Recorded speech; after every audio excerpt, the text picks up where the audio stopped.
ജലജയുടെ പഴയകാല കാര്യത്തെക്കുറിച്ച് അഭി ജലജയോട് ചോദിക്കുന്നുണ്ടെങ്കിലും ജലജ ഒന്നും തന്നെ വിട്ടു പറയുന്നില്ല കേട്ടോ. അമ്മ നേരത്തൊട്ടേ പറയുന്നുണ്ടല്ലോ ഈ മുത്തശ്ശിയും എന്നെ ചതിച്ചതാണെന്നോ, അതുപോലെ തന്നെ ദേവയാനാണ് എല്ലാ കാര്യത്തിനും ഉത്തരവാദി എന്നൊക്കെ പറയുന്നുണ്ടല്ലോ, എന്താമേ കാര്യം എന്നൊക്കെ ചോദിക്കുന്നുണ്ട്.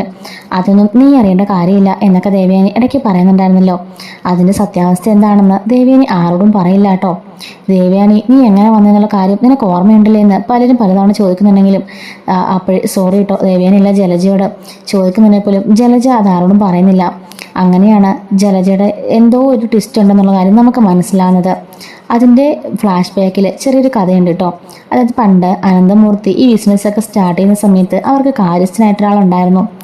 അയാൾ തീരെ പാവപ്പെട്ട ഒരാളായിരുന്നു കേട്ടോ. അപ്പോൾ അയാൾക്ക് തീരെ സുഖമൊക്കെ ഇല്ലാത്ത ഒരാളായിരുന്നു. അപ്പം അയാളുടെ മകളാണ് ഈ ജലജ.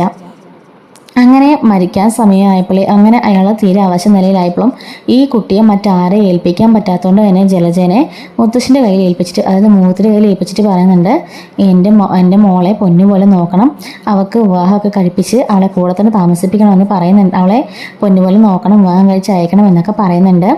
അങ്ങനെ മൂർത്തിയും മുത്തശ്ശനും കൂടെ കൂടിയിട്ട് ജലജയെ ദത്ത് പോലെ എടുക്കുകയാണ് കേട്ടോ ചെയ്യുന്നത്. അപ്പം അവരുടെ ജലജയുടെ അച്ഛൻ പറഞ്ഞത് എങ്ങനെ നോക്കിയാൽ മതി എന്നാണ് പറഞ്ഞു കേട്ടോ. അപ്പം പല സൈഡിൽ നിന്നും ഡിസ്കഷനൊക്കെ വന്നിരുന്നു. കുട്ടിയെ കൊണ്ട് ഓർഫനേജിലാക്കാം, ക്യാഷ് കൊടുത്താൽ മതി, ഇപ്പോൾ ചിലയിടത്ത് ബോർഡിങ്ങിൽ കൊണ്ടുനിർത്തി പഠിപ്പിക്കാം, വീട്ടിലേക്ക് വന്നാൽ അപ്പം മുത്തശ്ശനും പറയുന്നുണ്ടില്ല, ജലജനെ ഞങ്ങൾ ആർക്കും വിട്ടുകൊടുക്കില്ല, അവൾ ഞങ്ങളോട് തന്നെ ഇന്ന് വളരട്ടെ എന്ന് പറഞ്ഞിട്ട് ജലജനെ അവരുടെ കൂടെ നിന്ന് വളരുകയാണ്. ആ കാര്യസ്ഥൻ മരണപ്പെട്ടു പോകുന്നുണ്ട്. അവൾക്ക് മറ്റാരും ബന്ധുക്കളെന്ന് പറയാൻ മറ്റാരും തന്നെ ഉണ്ടായിരുന്നില്ല. അങ്ങനെ ജലജ തീരെ പാവപ്പെട്ട വീട്ടിലൊരു പെൺകുട്ടിയായിരുന്നു. അങ്ങനെ മുത്തശ്ശനെ അവളെ പഠിപ്പിക്കുകയും അതിനുശേഷം വിവാഹം കഴിപ്പിക്കുകയൊക്കെ ചെയ്യുന്നുണ്ട്. അപ്പോൾ വിവാഹം കഴിപ്പിക്കുന്ന സമയത്ത് അയാളൊരു മദ്യപാനിയൊക്കെ ആയിരുന്നു.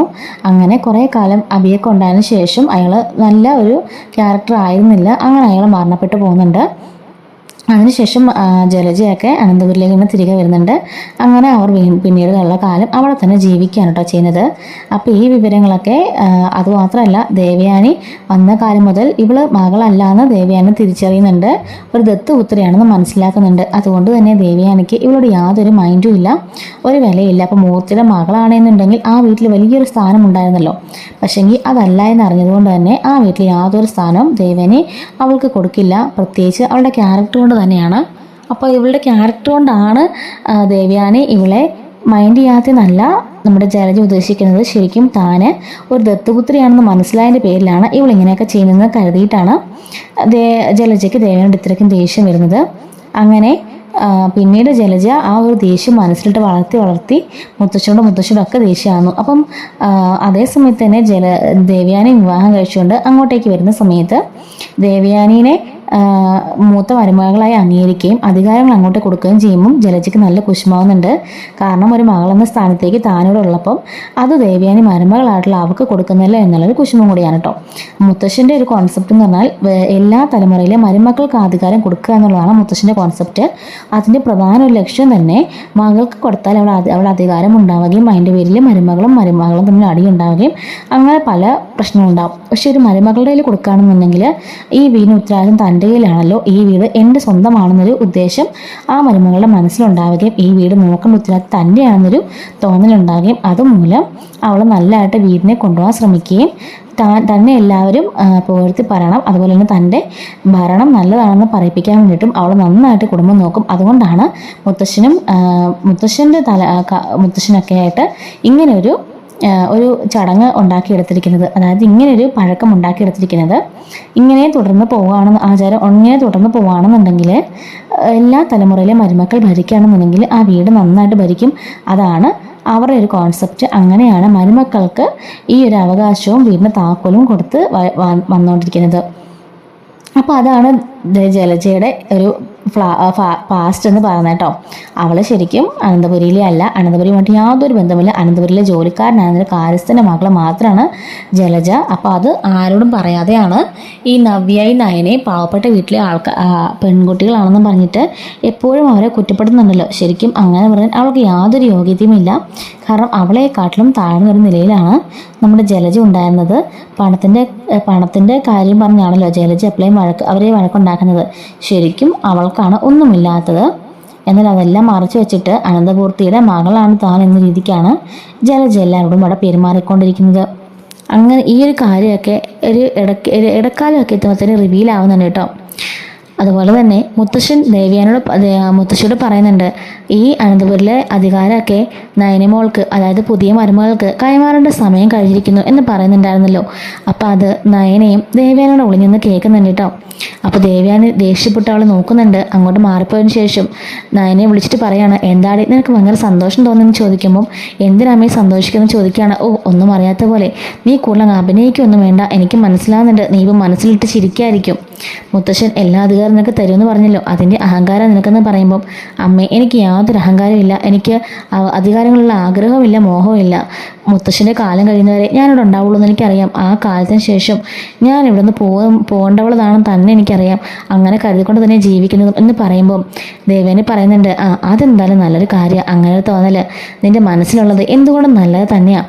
കാരണം മുത്തശ്ശിയുടെയും കാലശേഷം നീ എന്തായാലും ഈ വീടിൻ്റെ പടിയിറങ്ങും. അപ്പോൾ പിന്നെ ഒരുപാട് വിഷമിക്കാതിരിക്കണമെങ്കിൽ ഇപ്പോഴും അതിനെ തയ്യാറെടുത്തോണ്ടിരിക്കുന്നത് നല്ലത്. പിന്നെ അധികാരങ്ങളൊക്കെ കയ്യിൽ മേടിച്ച് വെച്ചിട്ട് പോകാറമ്മ തിരികെ ഏൽപ്പിക്കുമ്പോൾ വല്ലാത്ത ബുദ്ധിമുട്ടായിരിക്കുമല്ലോ. അത് അനുഭവിക്കാതിരിക്കണമെങ്കിൽ നീ ഇപ്പോഴേ അങ്ങ് ഒഴിഞ്ഞു മാറിക്കോ, അതാ നല്ലതെന്ന് പറഞ്ഞ് ദേവനെ കളിയാക്കി ചിരിക്കുന്നുണ്ട്. അമ്മ എന്തൊക്കെ പറഞ്ഞാലും എനിക്ക് ഈ അധികാരത്തോടൊന്നും യാതൊരു മോഹമില്ല. ഞാനായിട്ടിരിക്കാൻ ആഗ്രഹിക്കുന്നത്. പിന്നെ അമ്മൻ്റെ മോൻ്റെ സ്നേഹം എനിക്കൊരിക്കലും ലഭിക്കില്ലെന്ന് എനിക്കറിയാം. ഇപ്പോൾ ഞാൻ അതിന് താല്പര്യം പ്രകടിപ്പിക്കുന്നില്ല. എനിക്ക് അതിലൊട്ടും ആഗ്രഹമില്ല. അമ്മയുടെ മോൻ എന്നെ സ്വീകരിക്കണമെന്നോ ഭാര്യട്ട് അംഗീകരിക്കണമെന്നോ എനിക്ക് യാതൊരു താല്പര്യമില്ല. ഞാനിപ്പോൾ ഇവിടെ നിൽക്കുന്നത് തന്നെ എൻ്റെ മുത്തശ്ശന് വേണ്ടിയിട്ട് മാത്രമാണ്. എൻ്റെ മുത്തശ്ശൻ എന്നെ ഒരുപാട് സ്നേഹിക്കുന്നുണ്ട്. അതുകൊണ്ട് തന്നെ അദ്ദേഹത്തിന് മനസ്സ് വിഷമിക്കാൻ പാടില്ല. അദ്ദേഹം ജീവനോടിരിക്കുന്ന കാലം അത്രയും അദ്ദേഹം സന്തോഷമായിട്ടിരിക്കണം. അതിനായിട്ട് ആരുടെ അടിമപ്പണി ചെയ്യാനും ഞാൻ തയ്യാറാണ്. ഞാൻ ഈ വീട്ടിലൊരു ഹോം നേഴ്സിനെ പോലെ ഇവിടെ തന്നെ ജീവിക്കാൻ ഞാൻ തയ്യാറാണ്. അതിനെൻ്റെ മുത്തശ്ശൻ ഉള്ളിടത്തോളം കാലം ഞാൻ ജീവിക്കും. എൻ്റെ മുത്തശ്ശൻ എന്തെങ്കിലും സംഭവിച്ചു കഴിഞ്ഞാൽ ആ നിമിഷം ഞാൻ ഈ പടി വിട്ടിറങ്ങും എന്ന് പറയുന്നുണ്ട്. അപ്പോഴേക്കും ദേവേനി പറയണ, ഓഹോ, അപ്പോൾ നീ എല്ലാം തീരുമാനമെടുത്തല്ലേ? നയനെ പറയുന്നുണ്ട്, അതെ, ഞാൻ എല്ലാം തീരുമാനമെടുത്തു. കഴിഞ്ഞ പ്രാവശ്യം ഞാനിവിടുന്ന് എൻ്റെ ചേച്ചിയുടെ പ്രശ്നത്തിലൂടെ ഇറങ്ങിപ്പോകാൻ തുടങ്ങിയപ്പോൾ തന്നെ ഞാൻ ആ തീരുമാനം എടുത്താ. മുത്തശ്ശൻ വയ്യം പറഞ്ഞിട്ട് ഞാൻ തിരിച്ചു കയറിയത്. അപ്പോഴേക്കും അമ്മയുടെ മോനോട് ഒരു ഡയലോഗ് പറഞ്ഞു, ഇതിന് ഭേദം നീ മരിക്കുന്നത് നല്ലതെന്ന്. അത് കേട്ടപ്പോൾ എനിക്ക് സഹിക്കാൻ പറ്റിയില്ല. അതോട് കൂടിയിട്ട് ഞാൻ ആദർശനെ എൻ്റെ മനസ്സിൽ നിന്ന് പറിച്ചു കളഞ്ഞിട്ടുണ്ട്. ഇനി ആ ഒരു ബന്ധം ഉണ്ടാവുമെന്ന് അമ്മ പേടിക്കാൻ വേണ്ട. ഇപ്പോൾ ഞാൻ നിൽക്കുന്നത് ആദർശിൻ്റെ ഭാര്യയായിട്ടില്ല, മുത്തശ്ശനെ നോക്കാമെന്ന ഒരു ഹോം നേഴ്സായിട്ട് മാത്രമാണ്. അതുകൊണ്ട് തന്നെ എൻ്റെ ഡ്യൂട്ടിയും കടമകളും ഞാൻ കൃത്യമായിട്ട് നിർവഹിച്ചിരിക്കും. ഹോം നേഴ്സിന് ആ വീട്ടിലെ അധികാരത്തിൻ്റെ ആവശ്യമൊന്നുമില്ല. അവൾക്ക് കൃത്യമായ ഭക്ഷണവും അതിനനുസരിച്ച് കിട്ടിയാൽ മാത്രം മതി. അത് മാത്രമല്ലാതെ ഞാൻ ഈ വീട്ടിലെ ജോലികളും ചെയ്യുന്നുണ്ട്. എൻ്റെ ആഹാരവും എനിക്കിവിടെ മുടക്കുന്ന കാശിനുള്ള ജോലി ഞാനിവിടെ ചെയ്യുന്നുണ്ട്. ആ ഒരു ആത്മാർത്ഥതയിലും ആ ഒരു സന്തോഷത്തിലും ഞാനിവിടെ ജീവിച്ച് പോയിക്കോളാം എന്നും പറഞ്ഞിട്ട് ദേവേനെ വെല്ലുവിളിക്കുന്നവരെ വിളിച്ചിട്ട് അവിടെ നിന്ന് പോകുന്നുണ്ട്. ദേവേനെ മനസ്സിൽ കരുതാണ്, എന്തൊരു അഹങ്കാരം എന്ന് കണ്ടില്ല അവൾക്ക്. എത്രയൊക്കെ ആണെങ്കിലും അവളൊന്നും പഠിക്കില്ല, ആ കനകടയിലെ മക്കള് എന്നും പറഞ്ഞ് ദേവേനെ മനസ്സിൽ പറയുന്നുണ്ട് കേട്ടോ. ഇതുപോലെ വരാനിരിക്കുന്ന എല്ലാ സ്റ്റോറീസ് നമ്മുടെ ചാനലിൽ അപ്ലോഡ് ചെയ്യുന്നുണ്ട്. മിസ്സാവാതിരിക്കാൻ ചാനൽ സബ്സ്ക്രൈബ് സപ്പോർട്ട് ചെയ്യണേ. Thanks for watching.